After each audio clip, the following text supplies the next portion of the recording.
I'm Camilla, 35, a single mother to my 7-year-old daughter, Lucy, who was born with a rare heart condition.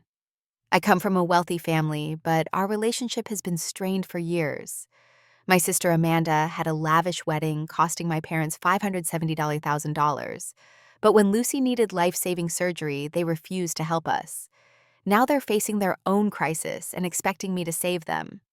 I still remember my mother's words: "We're family and family takes care of each other." If you're watching this, let me know where you're from in the comments, and hit subscribe if you want to know what I decided to do about my parents' desperate plea for help. Growing up in Westfield, Connecticut, I was raised in what appeared to be the perfect American family. My father, George, was a successful investment banker who worked long hours in New York City, commuting back and forth daily in his sleek black Mercedes. He was respected in financial circles, but at home he was emotionally distant, seeing his children more as investments than people who needed love and affection. My mother, Eleanor, was the quintessential social climber obsessed with appearances and what the neighbors would think.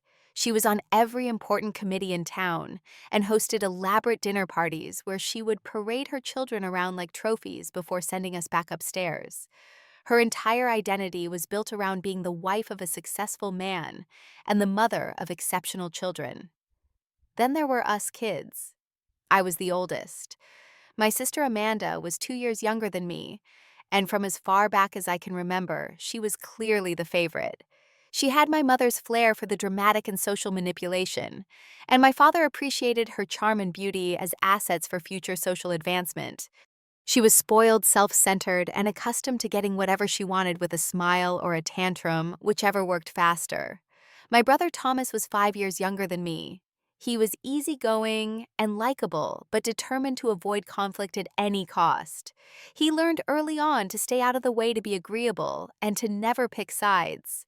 This made him somewhat of a ghost in our family dynamics present, but rarely making waves. As the firstborn, I felt constant pressure to excel. I maintained a perfect GPA throughout school, played the piano at competition level, and volunteered at the local hospital on weekends. But somehow, it was never enough. If I brought home all, as my father would ask, why I wasn't taking more advanced classes. If I won second place in a piano competition, my mother would wonder aloud why I couldn't have practiced more to secure first place. The favoritism toward Amanda was obvious to everyone except my parents. Her birthday parties were always bigger and more extravagant than mine. When we both turned 16, Amanda received a brand new BMW while I was given the keys to my mother's 3-year-old Volvo. When I questioned the disparity, my father simply said, "Amanda is more social. She needs to make the right impression." Despite our family wealth, I started working part-time jobs when I was 16. I worked at the local bookstore on weekends and tutored younger students after school. My parents were baffled by this choice, but I craved the independence it gave me. It was my first taste of creating my own path, rather than following the one they had mapped out for me. When college applications came around, I shocked my family by choosing to attend the state university on a full academic scholarship, rather than the Ivy League schools they had pre-selected. My father was furious, claiming I was throwing away connections that would set me up for life. My mother worried what she would tell her friends at the country club. Amanda, who was accepted to Yale with barely above average grades, couldn't understand why I would choose to be ordinary when I could be exceptional. During college, I discovered my passion for nursing. The idea of directly helping people through their most vulnerable moments resonated with me deeply. When I announced my career choice at Thanksgiving dinner my junior year, my father nearly choked on his wine. A Westfield working as a nurse? Absolutely not. You could be a doctor if you insist on medicine, but nurses are glorified assistants. I completed my nursing degree despite their disapproval and secured a position at Hartford General Hospital in the pediatric intensive care unit. The work was demanding but fulfilling in ways my parents could never understand. I was making my own money living in my own apartment, and for the first time, I felt truly free. It was during my second year as a nurse that I met James, a pediatric resident with kind eyes and a gentle manner with the children. He came from a modest background in rural Pennsylvania, had worked his way through medical school, and carried substantial student debt. We connected immediately over our shared passion for pediatrics and began dating. When I brought James home for Christmas dinner that year, my parents were civil but cold. Afterward, my mother cornered me in the kitchen. "He seems nice enough, dear, but surely you understand he isn't Westfield material. No family connections, mountains of debt. And did you see his shoes? They were from last season." I ignored their disapproval and continued seeing James. For the first time, I was with someone who valued me for exactly who I was, not for who he wanted me to be. We talked about the future, about how we would balance our demanding careers with the family we both wanted someday. James was specializing in pediatric cardiology, inspired by his younger brother, who had been born with a heart defect. Little did I know how significant that specialty would become in my life. For a while, everything was perfect. I had a career I loved, a man who respected me, and enough distance from my family to maintain my sanity. I felt like I was finally building the life I wanted, rather than the one that had been prescribed for me. I should have known it was too good to last. James and I had been together for nearly 2 years when I discovered I was pregnant. It wasn't planned. We had always talked about marriage first, establishing our careers, buying a house with a yard for future children. Finding those two pink lines on the pregnancy test sent my world spinning. When I told James, his initial reaction was supportive. He held me close and promised we would figure it out together. We talked about moving up our timeline, getting married sooner rather than later. For a few weeks, we existed in a bubble of cautious excitement, browsing baby name books and discussing how we would rearrange our apartment to make room for a nursery. But as the weeks passed, I noticed James becoming increasingly distant. He started taking extra shifts at the hospital, coming home late and leaving early. When I was 12 weeks along, he finally broke down and admitted he wasn't ready for fatherhood. His residency was demanding his student loans overwhelming, and the thought of being responsible for a child terrified him. Despite all his earlier promises, he asked if I would consider terminating the pregnancy. I was devastated, but clear on one thing: I wanted this baby.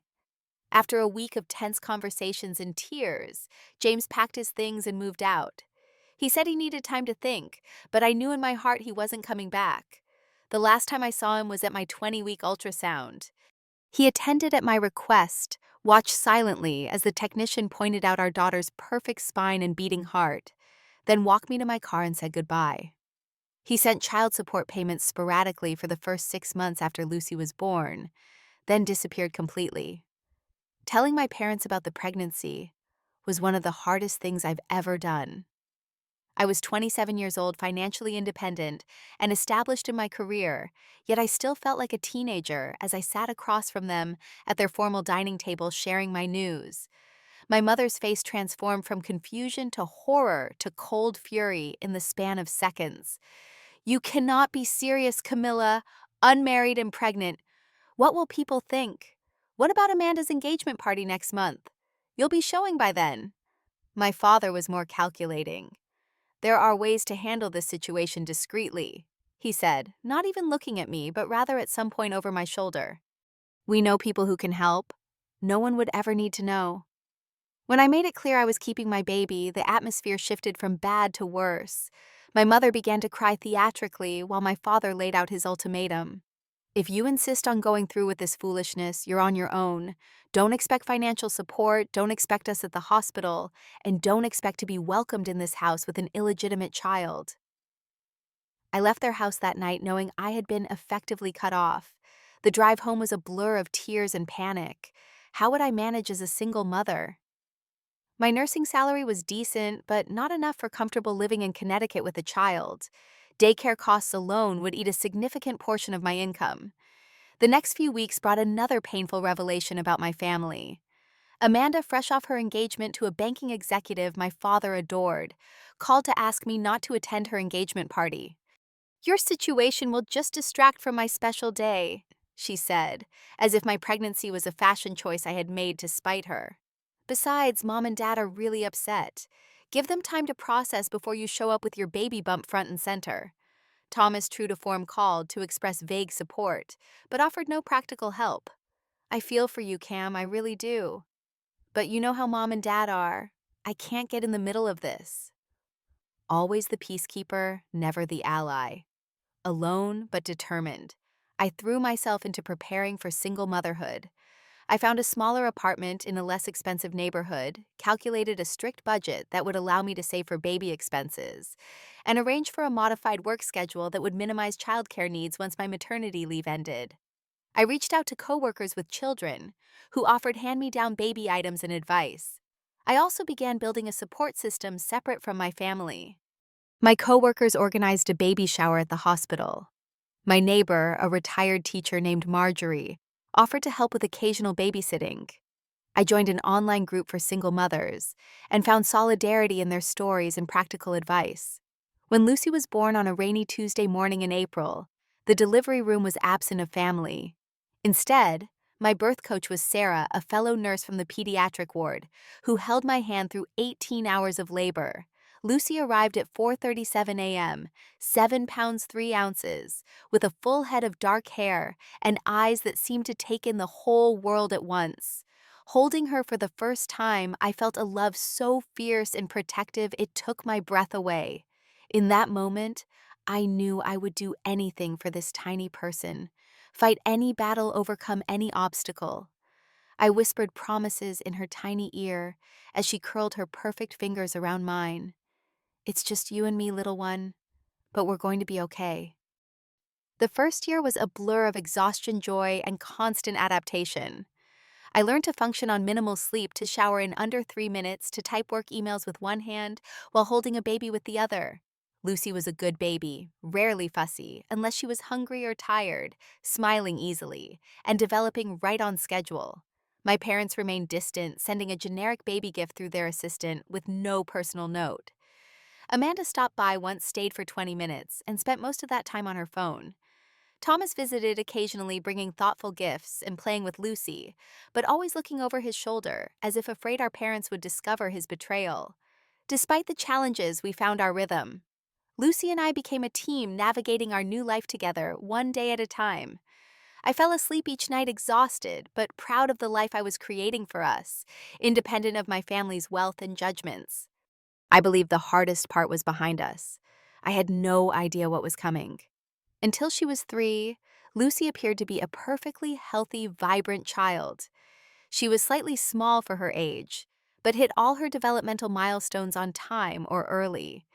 She was speaking in full sentences by age 2, loved to sing and dance around our small apartment, and had inherited my love of books. Every pediatric checkup yielded glowing reports, and I began to relax into the routine of our lives together. The first sign that something was wrong came during a trip to the playground on a mild spring day.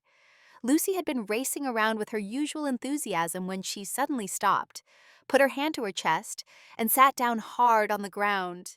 When I reached her, she was breathing rapidly and said her heart was going too fast.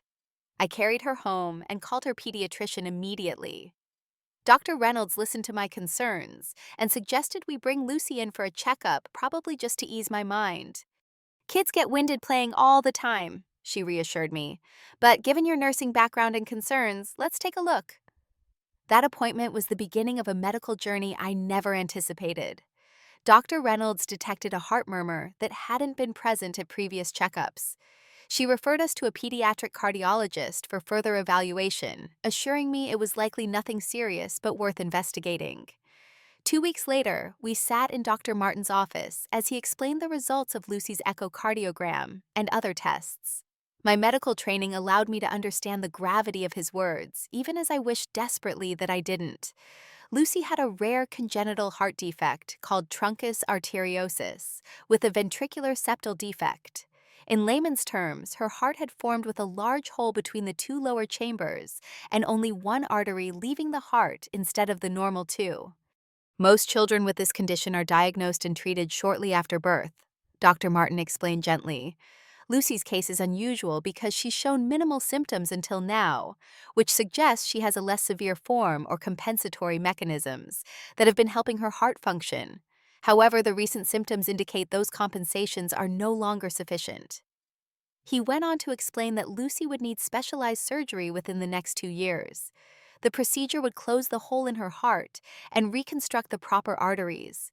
Without the surgery, her heart would gradually fail, as the pressure in her lungs increased, leading to heart failure. The good news, Dr. Martin said, trying to end on a positive note, is that this is repairable. The surgery has excellent outcomes when performed at the right time, and we've caught this before Lucy has developed irreversible pulmonary hypertension. As a nurse, I understood the medical terminology and procedures. As a mother, I was terrified. I asked about logistics, success rates, recovery times, all the practical questions, while trying to process the emotional impact. Lucy sat beside me, coloring quietly, unaware that we were discussing her very survival. Then came the question of cost. My insurance would cover a significant portion, but not all. The specific procedure Lucy needed was performed by only a handful of pediatric cardiac surgeons in the country, and the nearest specialist was at Boston Children's Hospital. Between the surgery itself, hospital stay pre- and post-operative care, and follow-up treatments, we were looking at a $175,000 shortfall after insurance. I left the appointment with a thick folder of information referrals and a sick feeling in my stomach. That night after Lucy was asleep, I spread my financial documents across the kitchen table and began calculating. My savings would cover perhaps $20,000. I could take out a second mortgage on my small condo for another $30,000. That still left me $125,000 short with a 2-year window to find the money. The next few months became a desperate scramble to close that gap. I picked up extra shifts at the hospital, sometimes working 70 hours a week, while arranging childcare with neighbors and friends. I created a crowdfunding campaign that raised $15,000 from generous friends, coworkers, and strangers, touched by Lucy's story. I applied for every medical grant and assistance program I could find, securing another $25,000 in promised aid. I sold my car and started taking the bus to work. I sold jewelry, furniture, anything of value that wasn't essential. I stopped contributing to my retirement fund and took a loan against what I had already saved. I cut our budget to the absolute minimum, counting every dollar twice. Meanwhile, Lucy's condition began to deteriorate. She tired more easily, napped more frequently, and occasionally complained that her heart felt funny. We made monthly trips to Dr. Martin for monitoring, and each time the numbers were slightly worse. Her heart was enlarging, working harder to compensate for its structural defects. She was put on medication to help manage symptoms, but it wasn't a solution. The stress took a toll on me as well. I lost weight, developed insomnia, and had trouble concentrating at work. My supervisor, Janet, noticed my decline and called me into her office one afternoon. "You're one of our best nurses, Camilla, but you're running yourself into the ground," she said kindly. "Is there anyone else who can help you with Lucy's medical expenses?" Family. I hadn't spoken to my parents in nearly 4 years at this point. The thought of approaching them made me physically ill. But as Lucy's 5th birthday approached, the age at which the surgery would become riskier, I realized I was running out of options and time. "Maybe," I told Janet, "there's one avenue I haven't tried." That evening, I stared at my phone for nearly an hour before finding the courage to call my brother. Thomas answered on the 3rd ring, sounding surprised to hear from me. When I explained Lucy's condition and our financial situation, he was sympathetic, but non-committal. "That's really tough, Cam. I had no idea Lucy was sick. I'll talk to Mom and Dad, see if they might be willing to help." It wasn't much, but it was a start. I hung up feeling a mix of hope and dread. After all this time, I was about to find out what my daughter's life was worth to the Westfield family. 1 week after my conversation with Thomas, an elaborate cream-colored envelope arrived in my mailbox. Inside was an invitation to my sister Amanda's wedding scheduled for 6 months later at a castle in southern France. The invitation specified adults only and requested that guests be prepared for a weekend celebration of unprecedented luxury. I placed the invitation on my counter and stared at it, a sick feeling growing in my stomach. The timing couldn't have been worse. That same morning, I'd had to take Lucy to the emergency room after she woke up struggling to breathe. The doctors had stabilized her condition, but it was a terrifying reminder that her time was running out. That evening, Thomas called. "Did you get the wedding invitation?" He asked, an odd tension in his voice. "Yes, just today. Looks extravagant." "You have no idea." Thomas lowered his voice. "Mom let it slip at Sunday dinner that they're spending over $500,000 on this thing. $570,000 to be exact." The number hit me like a physical blow.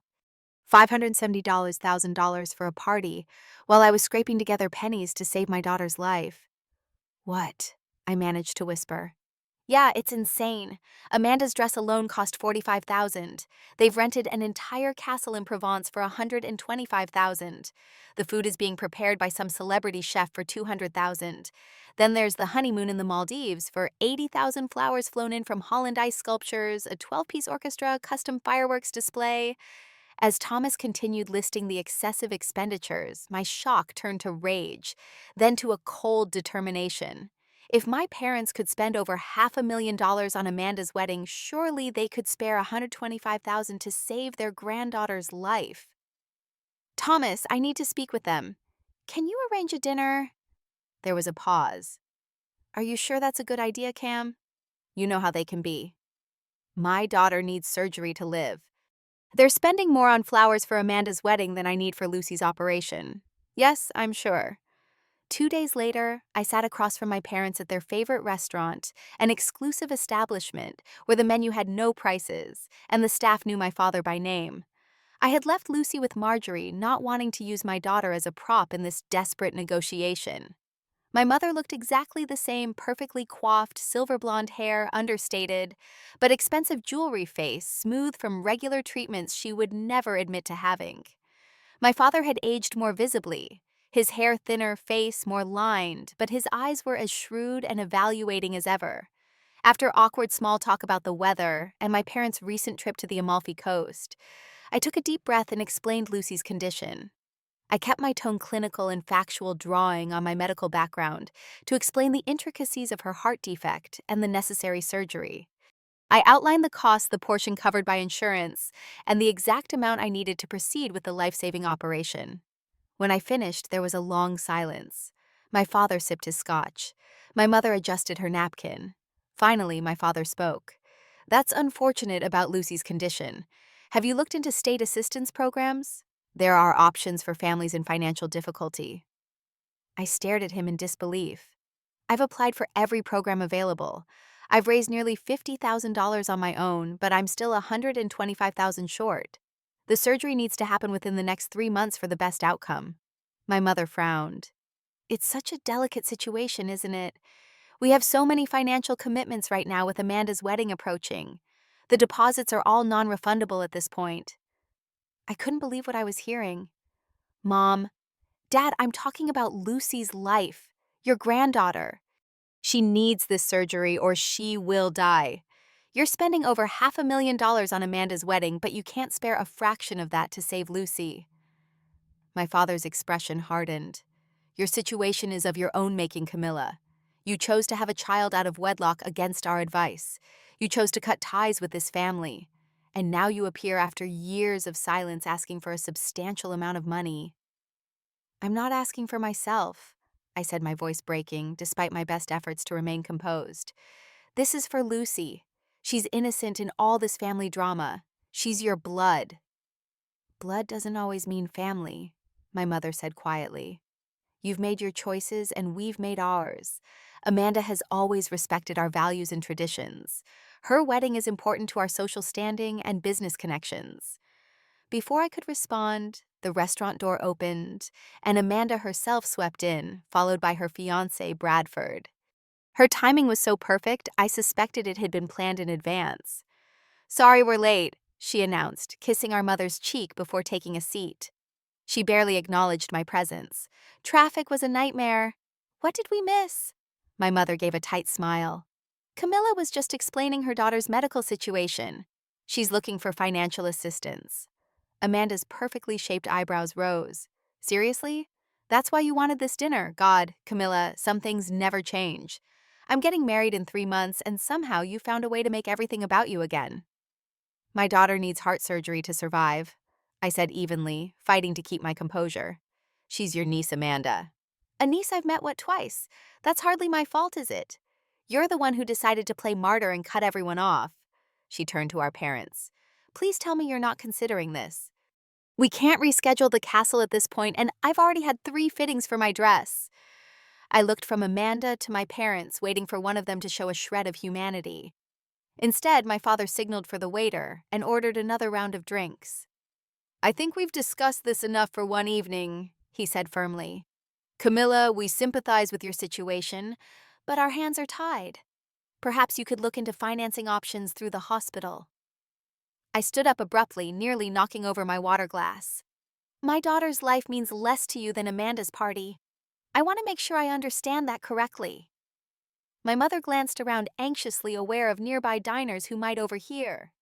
Please lower your voice, Camilla. This isn't the place. There will never be a right place for this conversation, I said, gathering my purse. Enjoy your wedding, Amanda. I hope the ice sculptures and imported flowers are worth more than your niece's life. I walked out of the restaurant on shaking legs, made it to my car before the tears came. My phone rang, Thomas calling to see how the dinner had gone. I answered and told him everything through choking sobs. I'm so sorry, Cam. I thought they might. I don't know what I thought. His voice was pained. Maybe I can help a little. I could spare 5,000 maybe. And risk your place in the family. Don't worry, Thomas. I'll figure something out. I couldn't keep the bitterness from my voice, just like I always have. You know how they are, he said weakly. I need to stay neutral here. I have my own relationship with them to consider. I hung up without responding. Sitting in my car outside the restaurant where my family continued their meal without me, I allowed myself 5 minutes of breakdown. Then I wiped my tears, started the engine, and drove home to my daughter. I had no more time for grief or anger. I needed solutions, and I needed them fast. After the devastating dinner with my family, I threw myself into a final desperate push to save Lucy's life. I had 3 months to come up with $125,000, and I was determined to find a way without my parents' help. I increased my hospital shifts to the absolute maximum allowed, working triple shifts whenever possible. The physical toll was enormous. I lost 15 pounds in a month, survived on coffee and vending machine snacks, and often slept in short bursts in the hospital break room between shifts. But every extra dollar went into Lucy's surgery fund. I sold my car, a modest sedan that was fully paid off, and arranged to carpool with colleagues or take medical transport when needed for Lucy's appointments. The sale added another $12,000 to our fund. Marjorie, my elderly neighbor, who had become like a grandmother to Lucy, reached out to her church community. They organized a bake sale and community fundraiser that brought in another $3,000, surprisingly significant for such a small congregation. A fellow nurse suggested I contact the local news station about Lucy's story. I was hesitant to expose our struggle so publicly, but desperation overrode my privacy concerns. The 3-minute segment aired on the evening news, showing Lucy's bright smile and explaining her rare condition. The response was immediate and overwhelming. Local businesses called, offering donations. Individuals sent checks, and a nearby elementary school organized a walkathon in Lucy's honor. Through social media and the local news coverage, our story reached Dr. Samuels, a pediatric cardiac surgeon who had recently joined the staff at Boston Children's Hospital. He reached out directly asking to review Lucy's case. After examining her records, he called me personally. Ms. Westfield, your daughter's case is precisely the type I specialized in during my fellowship. I'd like to take her on as a patient and explore some alternative funding options.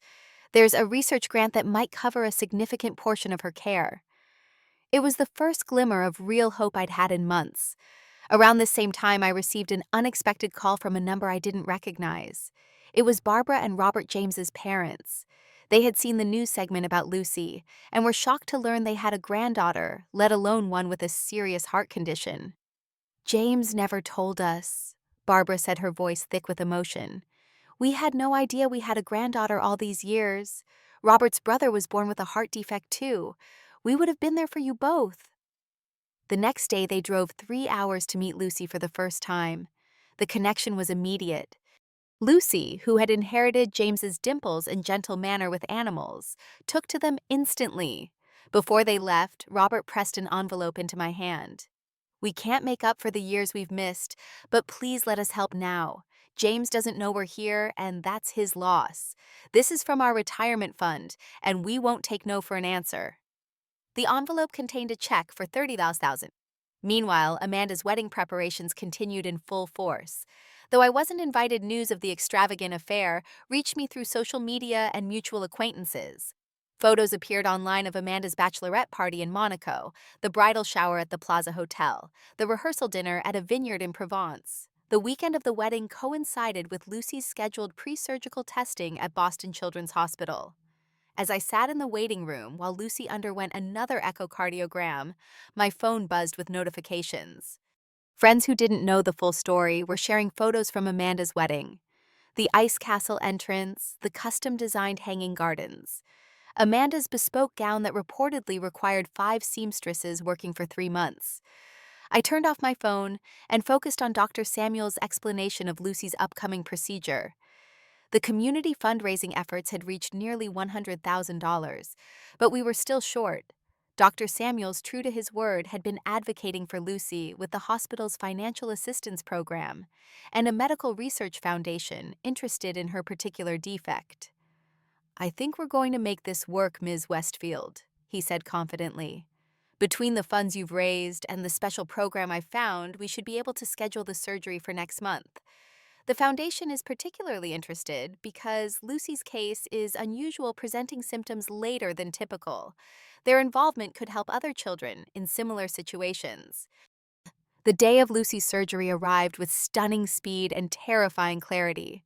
I had been running on adrenaline for so long that the sudden stillness of the surgical waiting room felt alien. Lucy had been brave beyond her years that morning, squeezing my hand and saying, "It's okay, Mommy. Dr. Sam is going to fix my special heart today." The procedure was scheduled to take 8 to 12 hours. I paced the waiting room, unable to focus on the magazines or television. Barbara and Robert arrived with coffee and sandwiches, sitting with me in supportive silence. Several nurses from my unit had arranged to stop by during their breaks, a rotation of familiar faces providing momentary distractions from the fear. At hour 6, a surgical nurse came out to update us. There were some unexpected complexities with the septal repair, but Dr. Samuels is working through it. Lucy's doing well under the circumstances.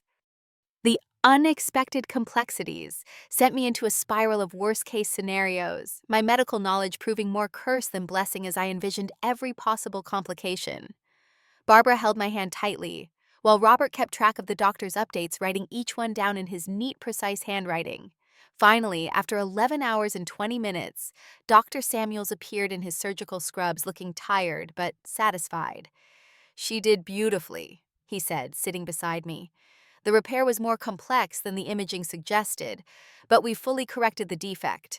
Her heart is structurally normal now, and with time and recovery, she should lead a completely normal life." The relief was so overwhelming, I couldn't speak, could barely breathe. Barbara hugged me while Robert shook Dr. Samuel's hand repeatedly, thanking him with tears in his eyes. Lucy's recovery wasn't easy. She spent 3 weeks in the hospital, the first week in the pediatric ICU. There were setbacks, a post-operative infection that required additional antibiotics, fluid around her lungs that needed to be drained, pain management challenges that left her tearful and confused. I moved into her hospital room, sleeping on a cot beside her bed, and leaving only to shower in the family facilities down the hall. My work had been understanding initially, but as the weeks stretched on, I received increasingly concerned calls from administration about my extended absence. Only Janet's fierce advocacy saved my position, arranging for family medical leave, and donated sick time from colleagues. Gradually, Lucy began to improve. Her color returned, her energy increased, and the surgical drains and monitors were removed one by one. The day we left the hospital, Lucy walked out on her own, clutching a stuffed bear the nurses had given her, and waving goodbye to the staff who had become like family. The road to full recovery stretched ahead of us, but the worst was behind us. We had made it through without my parents' help, without their wealth, without their acknowledgement of Lucy's existence. My daughter was alive and healing, and that was all that mattered. Over the next few months, Lucy grew stronger by the day. Her scar faded from angry red to silvery pink, a line down her chest that she called her warrior mark. Her energy returned in full force, and for the first time in her life, she could run without getting winded, could climb the playground equipment without stopping to rest. At her 6-month post-op appointment, Dr. Samuels declared her recovery textbook perfect. As we left his office, Lucy skipping ahead of me in the hallway, I felt a weight lift that I hadn't even realized I was carrying. We had survived not just the surgery, but everything leading up to it. We had made it on our own terms with help from unexpected places, but never from the people who should have been first in line to save her. I thought I would never hear from my family again, and I had made peace with that reality. Lucy and I had created our own family, Barbara and Robert Marjorie, from next door, my colleagues at the hospital, the families we had met through Lucy's treatment. It wasn't conventional, but it was filled with more love and support than I had ever felt growing up in the Westfield mansion. And then 3 years after Lucy's surgery, Thomas called, and everything changed again. 3 years passed in relative peace after Lucy's surgery. She thrived in school, showing a natural aptitude for science and art. The follow-up appointments with Dr. Samuels became annual rather than monthly, then biannual, each one confirming her complete recovery. He often remarked that looking at her heart now, you would never know she had been born with such a serious defect. I had been promoted to pediatric nursing supervisor, a position that came with better hours and a welcome salary increase. We moved to a slightly larger apartment with a small garden area where Lucy could play. I started a modest college fund for her, and even began dating occasionally, though nothing serious had developed. We had found our rhythm, Lucy and I, our little family of two, supplemented by the extended circle of friends and loved ones we had gathered along the way. Barbara and Robert visited regularly, taking Lucy for weekend trips to their farm in Pennsylvania. Marjorie continued to be our neighbor, even after we moved, having decided to take the apartment next to our new place, because she couldn't bear to be far from my Lucy girl. When my phone rang on a Tuesday evening in October, and Thomas's name appeared on the screen, I almost didn't answer. In the years since Lucy's surgery, he had called only twice, birthday wishes for Lucy, awkward and brief conversations that felt obligatory rather than meaningful. But something made me accept the call. Camilla. His voice sounded strange, tight, and strained. I need to talk to you about something important. I sat down at the kitchen table, suddenly tense. What's going on? Thomas. It's Dad. He had a major stroke 2 weeks ago, followed by a heart attack during recovery. He's partially paralyzed on his left side, has difficulty speaking, and needs specialized care. He paused. And that's not all. Mom's had some kind of breakdown since it happened. She can't cope, can barely function. The doctors are calling it acute stress disorder, but I think it might be evolving into something more serious. I felt a complex mix of emotion, grief, concern, and if I'm being honest, a small dark satisfaction that I immediately felt guilty about. I'm sorry to hear that. Are they getting proper medical care? For now, yes, but there are complications. Thomas's voice dropped. The family business is in trouble, Cam. Serious trouble. Dad made some risky investments before his stroke, leveraged assets he shouldn't have. And you remember Amanda's husband, Bradford? Turns out he's been involved in some kind of embezzlement scheme at his firm. Most of the family assets are tied up in litigation now. What are you saying, Thomas? They're facing financial ruin, Cam. The mansion will have to be sold, but there's a second mortgage on it already. Dad needs specialized long-term care that insurance won't fully cover. Mom needs psychological treatment. And he hesitated. They're asking for you. I nearly dropped the phone. Asking for me after everything. Yes, they specifically asked me to call you. They want to meet all of us together. I know it's a lot to ask considering everything that's happened. I thought of Lucy healthy and happy playing in her room. I thought of the dinner where my parents had refused to help save her life. I thought of my mother's words about family taking care of each other. When? I asked finally. This Sunday, at the house, before the realtors list it. Sunday arrived cold and rainy, the kind of New England autumn day that chills you to the bone. I dressed carefully in a simple sweater and slacks, professional, but not trying too hard. Lucy was spending the day with Barbara and Robert, who had taken her apple picking. I hadn't told her where I was going, unsure what would come of this family meeting. The Westfield mansion looked the same from the outside, grand, imposing, perfectly maintained. Only the subtle signs of neglect in the garden hinted at the chaos within. Thomas met me at the door, looking older and more tired than his 30 years warranted. Thanks for coming, he said, embracing me awkwardly. They're in the sitting room. and walking into my childhood home felt like stepping into a strange dream. Everything was familiar, yet different, smaller, somehow less intimidating than in my memories. The sitting room, once my mother's pride with its carefully curated antiques and artwork, now felt cluttered and dated. My father sat in his wheelchair by the window, a blanket over his legs despite the roaring fire. His face drooped on one side, and his once commanding presence had diminished dramatically. My mother perched on the edge of the sofa, thin and fragile looking, her hands constantly fidgeting with a tissue.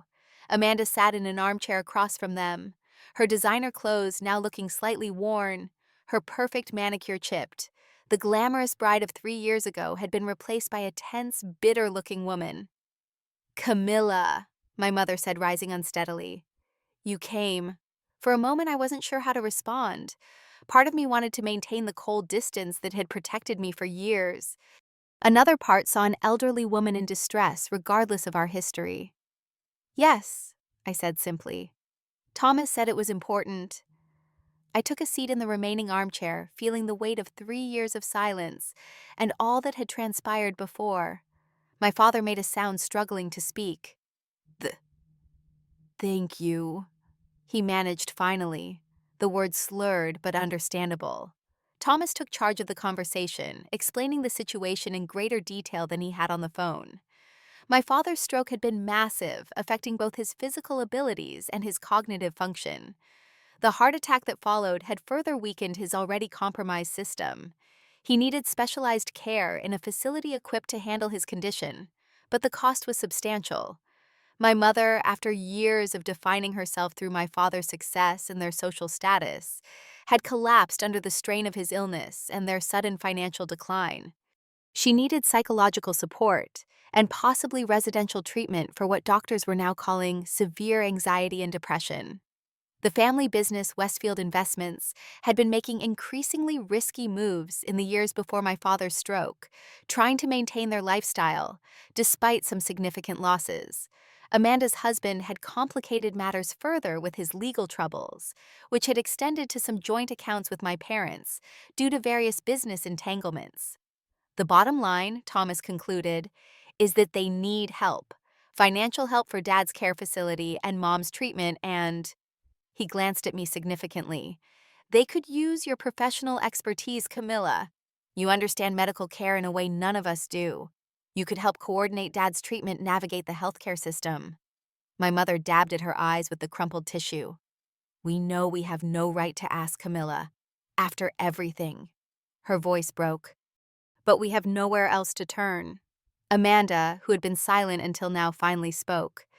Bradford's gone, took whatever money he could access, and disappeared. I'm filing for divorce, but the lawyers say I might be implicated in some of the financial irregularities. Her voice was bitter. So here we all are, back where we started. One big, happy family. What exactly are you asking for? I said, directing my question to Thomas, the only one who seemed capable of straight talk. They need about $200,000 for Dad's care facility deposit and initial treatment plus Mom's therapy program. And they need someone who understands healthcare to coordinate everything. He looked at me pleadingly. We know you have money saved now. Your promotion, the house you're looking to buy. I felt a cold shock run through me. They had been keeping tabs on my life, on my financial situation. And now they wanted the money I had saved for Lucy's future, for her college fund, for the small house I hoped to buy next year, so she could have a yard to play in. My mother must have seen the expression on my face because she reached out a trembling hand. We're family, Camilla, and family takes care of each other. The irony of her words hit me like a physical blow. Family takes care of each other. The same woman who had refused to help save her granddaughter's life was now invoking family duty to save herself. Amanda's eyes narrowed. You have money saved, now we know you do. After all the fundraising for Lucy's surgery and your promotion, you're doing well, better than any of us at the moment. I stood up abruptly, needing space to breathe, to think. I need some time to consider this. Of course, Thomas said quickly. Take whatever time you need. My father made another sound, raising his functioning hand slightly. I moved closer, trying to understand. Lucy, he managed to say. How? It was the first time he had asked about his granddaughter in her entire life. I felt tears threaten but pushed them back. She's fine.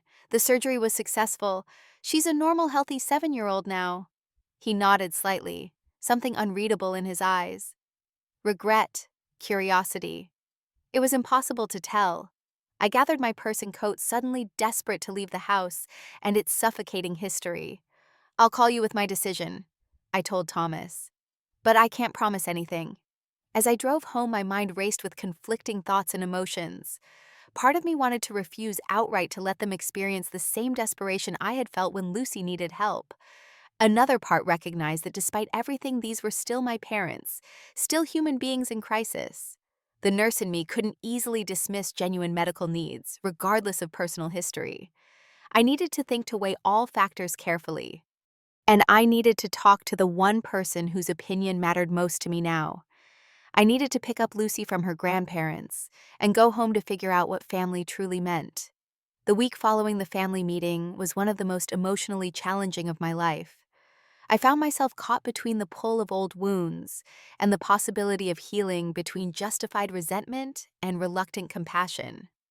Lucy noticed my distraction despite my efforts to shield her from my turmoil. One evening, as I tucked her into bed, she placed her small hand against my cheek.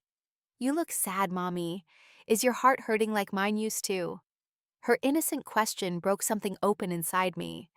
I sat on the edge of her bed and tried to explain in terms a 7-year-old could understand. "Remember how I told you that you have grandparents you haven't met, my mom and dad?" She nodded solemnly. We had discussed my family in simple terms before explaining that some families don't get along, but that it didn't mean anyone had done anything wrong. "Well, they're sick now and need help. I'm trying to decide if I should help them or not." Lucy looked confused. "But if they're sick, you have to help them. You're a nurse." "It's complicated, sweetie. Sometimes when people hurt us, it's hard to help them later even if they need it." She thought about this, her forehead crinkling in that way that reminded me so much of myself. "Did they hurt you?" I chose my words carefully. "When you were sick and needed your heart surgery, I asked them for help, but they couldn't give it to us." "Why not?" "They were spending their money on other things that they thought were more important." Lucy was quiet for a long moment, processing this. Then she said, "But we got help from other people instead, right? Like Grandma Barbara and Grandpa Robert and Dr. Sam and Ms. Marjorie." "That's right," I said, struck by her perspective. "And now I'm all better." She continued, placing her hand over her surgical scar, a gesture she often made when talking about her heart. "So maybe we should help them get better too.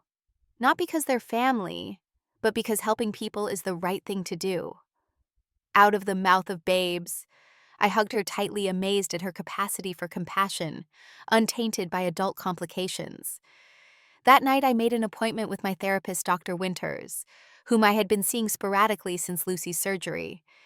In her calm office 2 days later, I laid out the entire situation, from my childhood to Lucy's surgery to the current crisis with my parents. "I feel like I'm being manipulated again," I admitted. "They ignored Lucy's existence until they needed something from me. Now suddenly they're invoking family obligation. Part of me wants to tell them exactly where they can go." Dr. Winters nodded. "That's a completely understandable response given your history. What's stopping you from doing that?" "Lucy, for one," I said. "Her perspective is so uncomplicated. She thinks we should help because helping is right regardless of history. And then there's the nurse in me. I took an oath to care for the sick and vulnerable. My father is genuinely ill, my mother clearly in crisis." "It sounds like you're wrestling with your professional ethics versus your personal boundaries," Dr. Winters observed. "Exactly. And then there's the question of what helping them would actually look like. They want money and my professional expertise, but is that truly what's best for them? For me? For Lucy?" We spent the rest of the session exploring these questions, looking at various scenarios and their potential outcomes. By the end, I hadn't made a firm decision, but I had clarity about my priorities and boundaries. The next day, I called Thomas and asked him to meet me for coffee alone. We sat at a quiet corner table at a cafe midway between our homes, the awkwardness between us palpable. "I've been thinking about the situation," I began. and I've made some decisions. Thomas looked both hopeful and apprehensive. Okay, I'm willing to help, I said, watching relief flood his face, but on my terms, not theirs. And there will be conditions. I laid out my plan clearly. I would offer my professional expertise to coordinate my father's medical care, using my knowledge and connections to ensure he received appropriate treatment. I would help my mother find suitable psychological support, but I would not provide the financial bailout they were expecting. Instead, I explained, I'm proposing a structured support plan. They need to sell the mansion immediately, not in a few months, not when the market improves, but now. They should use that money to pay down their debts and fund a modest but suitable living arrangement, perhaps in a retirement community with graduated care options. Thomas looked uncertain. Mom's very attached to the house. It's their status symbol. That status symbol is draining what resources they have left. It's financially irresponsible to keep it. The business needs to be properly liquidated too, with professional guidance, to maximize returns and settle outstanding obligations. I took a sip of my coffee before continuing. And there's one more condition. If I'm to be involved in their lives again, we all need family counseling. Not just them, all of us. You, me, Amanda, Mom, and eventually Dad when he's able. We need to address the patterns that got us here. Thomas was quiet for a long moment. You've thought this through. I have. And I need you to understand something, Thomas. I'm not doing this because they're entitled to my help. I'm doing this because it's the right thing to do, and because I don't want to teach Lucy that compassion should be conditional. But I will not sacrifice her future or my own financial security for people who wouldn't do the same for us. And if they refuse your terms, he asked quietly, then they'll need to find another solution. These are my boundaries, and I'm not negotiating them. The meeting at my parents' house 3 days later was tense. I presented my plan methodically, outlining each point with professional detachment. My mother cried. Amanda raged. My father watched with those unreadable eyes, his expressive capacity limited by his condition. This is blackmail, Amanda spat. You're enjoying this, aren't you? Watching us squirm. This isn't about revenge, I said calmly. It's about making responsible decisions during a crisis. Everything I'm suggesting is what a financial advisor would recommend in this situation. My mother dabbed at her eyes. But to sell the house, Camilla, this has been our home for 40 years. All your childhood memories are here. My childhood memories aren't particularly comforting, Mom, and the house is an asset that can help solve your immediate problems. You're facing bankruptcy if you don't take drastic action now. In the end, my father made the decision. With effort, he raised his hand for silence, then laboriously formed his words. She's right. Do it. All of it. My mother looked shocked, then defeated. Amanda stormed out. Thomas exhaled in relief, and I felt something unexpected, a glimmer of respect for my father that I hadn't experienced in decades. The next 6 months were intense. I coordinated my father's transfer to a rehabilitation facility that specialized in stroke recovery negotiating rates and payment plans that made it feasible within their reduced budget. I helped my mother find a therapist specializing in life transitions and accompanied her to several sessions to ensure she connected with the right provider. The mansion sold quickly despite the down market, largely because I convinced them to price it aggressively rather than sentimentally. Thomas worked with a forensic accountant to untangle the business finances and settle debts. Amanda, after her initial resistance, eventually joined the family counseling sessions, her anger gradually giving way to a fragile accountability. My parents moved into a modest but comfortable 2-bedroom condo in a retirement community that offered escalating levels of care as needed. The transition was hardest on my mother, who struggled with the loss of status and having to learn basic household tasks that staff had always handled. But gradually she adapted, even joining a book club and volunteering at the community's reception desk a few hours each week. My father made surprising progress in rehabilitation. Though he would never regain full function of his left side, his speech improved significantly, and his cognitive abilities remained largely intact. The humbling experience of dependency seemed to have softened something in him. He asked questions about Lucy, looked at photos I shared, and even asked when he might meet her. That meeting came 6 months after our initial confrontation. I brought Lucy to the retirement community on a Sunday afternoon, having prepared her thoroughly about what to expect. She was nervous but curious, clutching my hand as we walked into my parents' new living room. "Hello," she said politely, looking from my mother to my father in his wheelchair. "I'm Lucy, it's nice to meet you." My mother made a small sound somewhere between a laugh and a sob.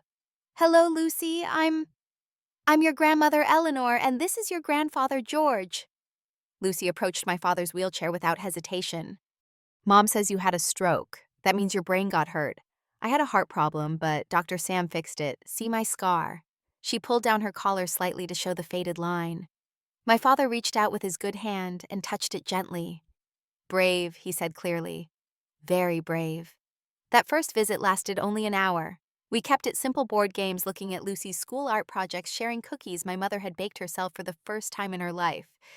As we were leaving, Lucy surprised me by hugging both my parents goodbye. In the car, she was thoughtful. "They're different than I imagined," she said finally. "Grandma Eleanor seems scared." "She's learning a new way to live," I explained. "That can be scary sometimes." "And Grandpa George has sad eyes." I glanced at her in the rearview mirror. "What do you mean?" "Like he's sorry about something but doesn't know how to say it." Out of the mouth of babes indeed.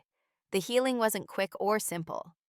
There were setbacks. Amanda's divorce became ugly. My mother had periods of depression. My father developed pneumonia that winter and nearly didn't recover. Family counseling revealed layers of dysfunction that couldn't be resolved in a few sessions or even a few years. But there was progress. Thomas and I rebuilt our sibling relationship on new, more honest terms. He admitted his conflict avoidance had enabled our parents' worst behaviors, and I acknowledged that my complete withdrawal had its own consequences. Amanda, stripped of financial security and status, gradually showed signs of developing genuine empathy, particularly after finding work at a marketing firm, where she had to earn respect rather than demand it. My parents would never be the warm, nurturing grandparents that Barbara and Robert were to Lucy. They had too much history, too many ingrained patterns, but they developed their own relationship with her. My father taught her chess from his wheelchair. My mother took an interest in Lucy's budding artistic talents, supplying her with quality materials and honest feedback. As for me, I maintained the boundaries I had established while allowing myself to reconnect in limited ways. I coordinated their medical care, but preserved my weekends for Lucy and our chosen family. I attended family dinners monthly, but not weekly. I listened to my mother's struggles, but redirected her when she slipped into manipulation. It wasn't perfect, and it wasn't what family relationships should ideally be, but it was honest. It was healing. And most importantly, it was teaching Lucy that compassion doesn't require becoming a doormat, that forgiveness doesn't mean forgetting, and that people can change, but only if they're willing to do the difficult work involved. 3 years after my father's stroke, our new family dynamic had stabilized into something I could never have imagined. We celebrated Lucy's 10th birthday together, a small gathering at my parents' condo, with Thomas and his new girlfriend Amanda, and her sponsor from the financial recovery program she'd joined, Barbara and Robert, driving in from Pennsylvania, and Marjorie bringing her famous chocolate cake. As I watched Lucy blow out her candles, surrounded by this imperfect, complicated healing circle of people, I realized something profound. The family I had desperately sought approval from as a child no longer held that power over me. The wounds were still there, scars much like Lucy's heart surgery scar that would never fully disappear. But they no longer defined me. In choosing to help my parents on my own terms in breaking the cycle of conditional love, I had finally freed myself from the patterns of the past. I had shown Lucy that true strength lies not in withholding forgiveness, but in extending it with clear boundaries. Life rarely gives us neat resolutions or perfect justice. Sometimes we have to create our own version of healing, one that acknowledges both the pain of the past and the possibility of a different future. My parents spent $570,000 on my sister's wedding and refused to help save my daughter's life. That will always be true. But it's also true that when faced with their need, I found a different path than the one they had shown me. What would you have done in my situation? Would you have helped family members who had refused to help you in your darkest hour? How do we balance justice with mercy, accountability with compassion? These are questions without simple answers, but they're questions worth asking ourselves. Thank you for listening to my story. If it resonated with you in any way, please give it a like or subscribe to hear more stories like this one. We all have family complications, boundaries. We're learning to set forgiveness. We're struggling to extend. By sharing these experiences, maybe we can help each other find our way through the messy, beautiful, challenging reality of family relationships. Until next time, remember that healing is rarely a straight line, but each step forward matters.